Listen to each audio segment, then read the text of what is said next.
माँ ऐसी क्यों होती हैं? विकास बहुत परेशान था।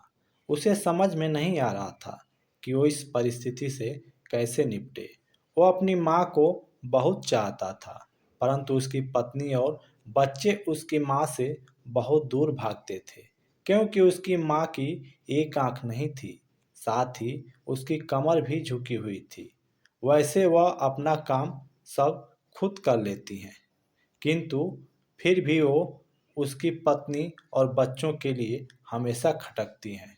दादी, आप ऊपर के कमरे में चली जाओ, आज मेरे दोस्त आ रहे हैं। विकास के बेटे निखिल ने बड़े बेरुखी से कहा। पर बेटा, मैं तो यहाँ बहुत दूर बैठी हूँ। विकास की माँ ने बहुत प्यार से कहा। नहीं, आप उनके सामने मत रहो, वो मुझे चिढ़ाते हैं। निखिल ने जोर से डांटते हुए कहा। क्या हुआ निखिल, क्यों चिल्ला रहे हो? विकास की पत्नी निधि ने किचन से ही आवाज लगाई। देखो ना माँ, ये दादी यहीं हाल में बैठी हैं और आज मेरे दोस्त आ रहे हैं। निखिल ने शिकायत भरे लहजे में कहा। माँ जी, आप ऊपर चली जाओ ना, क्यों हम लोगों को शर्मिंदा करवाती हैं? निधि ने बेटे का पक्ष लेते हुए कहा। बेचारी लीलावती चुपचाप उठकर जीने के सहारे ऊपर जाने लगी। कमर झुकी होने के कारण उन्हें ऊपर चढ़ने में बहुत परेशानी हो रही थी, किंतु वो पूरी ताकत से ऊपर के एक अकेले कोने वाले कमरे में जाकर बैठ गई। विकास बाजू के कमरे से सब सुन रहा था। उसे बहुत कष्ट हो रहा था कि उसकी माँ को अपमानित होना पड़ रहा है, किंतु वो असहाय था। अगर वो कुछ कहता है तो पत्नी और बच्चे उसका विरोध करने लगते थे। चूंकि वह एक प्रशासनिक अधिकारी था, उसका सामाजिक स्तर बहुत ऊंचा था। उसकी ससुराल भी एक उच्च घराने में थी। इसी कारण वह चुपचाप इस तरह हर दिन अपनी माँ को अपमानित होते देखता रहता था। रात को विकास की पत्नी ने कहा, देखो जी, अब कुछ करो। कल कलेक्टर साहब की पत्नी आई थी। माँ जी अपनी देसी पोशाक में उनसे मिली। मुझे बहुत शर्म आ रही थी बताते हुए कि ये मेरी सास हैं। मैंने कह दिया कि दूर की रिश्तेदार हैं, इलाज कराने आई हैं। विकास को रोना आ रहा था, परंतु फिर भी वह चुप रहा। उसे समझ में नहीं आ रहा था कि वो करे क्या। अपने बेटे की मजबूरी को लीलावती अच्छी तरह से जानती थी और बेटे को कोई कष्ट ना हो इसलिए वो हर बात को चुपचाप सह लेती थी। विकास बहुत उदास रहने लगा। एक तरफ परिवार और सामाजिक स्तर पर जीने की प्रतिबद्धता थी और दूसरी ओर माँ। आखिर माँ से अपने बेटे की यह हालत नहीं देखी गई। एक दिन उसने अपने बेटे से कहा, विकास, बहुत दिन हो गए हैं, मैं अपने गांव जाना चाहती हूँ, मुझे वहां पहुंचा दो। मेरा यहाँ मन नहीं लग रहा। किंतु माँ, वहाँ तो कोई नहीं है, तुम्हारी देखभाल कौन करेगा? विकास ने आश्चर्य से पूछा। अरे, सब गांव वाले तो हैं और वो तुम्हारे मामा जी तो उसी गांव में रहते हैं, और फिर हम सारी व्यवस्थाएं कर आएंगे ना। निधि को तो जैसे मन की मुराद मिल गई हो। हाँ बेटा, बहुत सही कह रही है, लीलावती ने लंबी सांस लेते हुए कहा।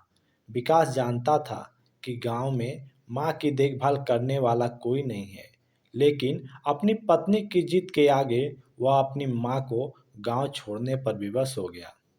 माँ को गांव छोड़कर आते समय उसे रोना आ रहा था और अपनी बेबसी पर गुस्सा भी आ रहा था, किंतु परिवार, पत्नी और समाज ने उसके इस मनोभावों को दबा दिया और वो सुकून सा महसूस करने लगा।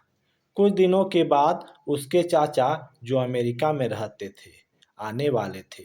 जब विकास बहुत छोटा था, उसके पिता जीवित थे, तब वो भारत आए थे और उसके बाद वो अब भारत आने वाले थे।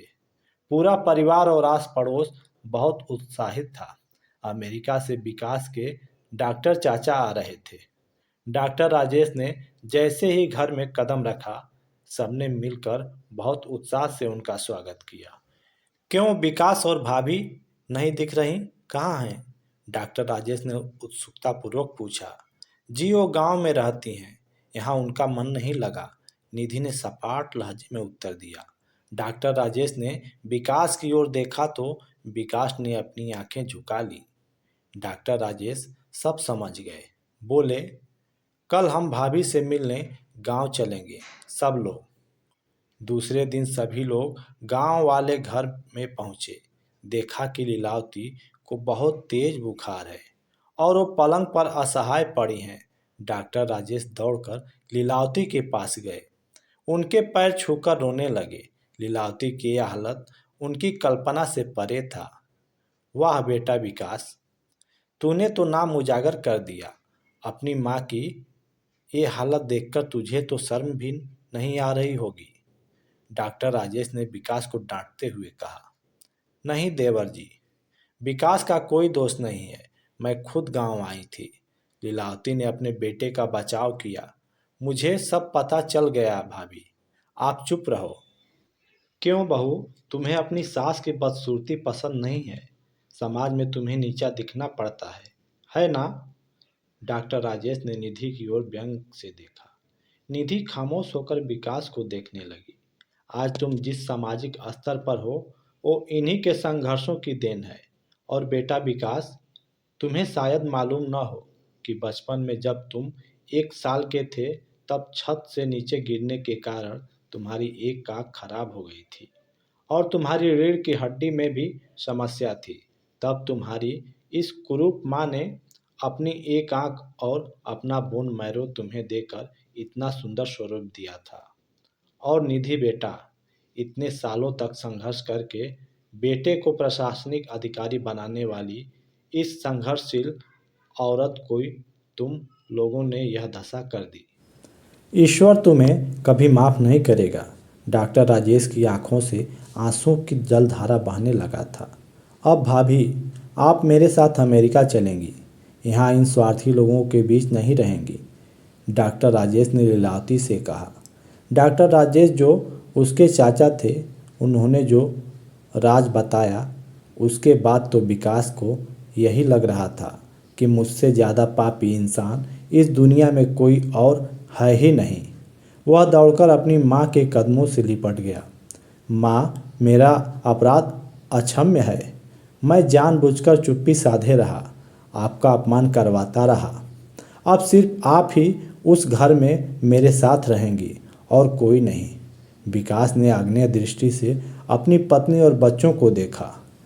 निधि को भी बहुत पश्चाताप हो रहा था, किंतु उसकी हिम्मत नहीं हो रही थी कि वो लीलावती से आंख मिलाए। लीलावती ने निधि का मन स्थिति को समझकर उसको पुचकारते हुए अपने पास बुलाया और विकास को डांटते हुए कहा, खबरदार जो मेरी बहू को मुझसे अलग करने की कोशिश की तो तुझे ही घर से बाहर निकाल दूंगी।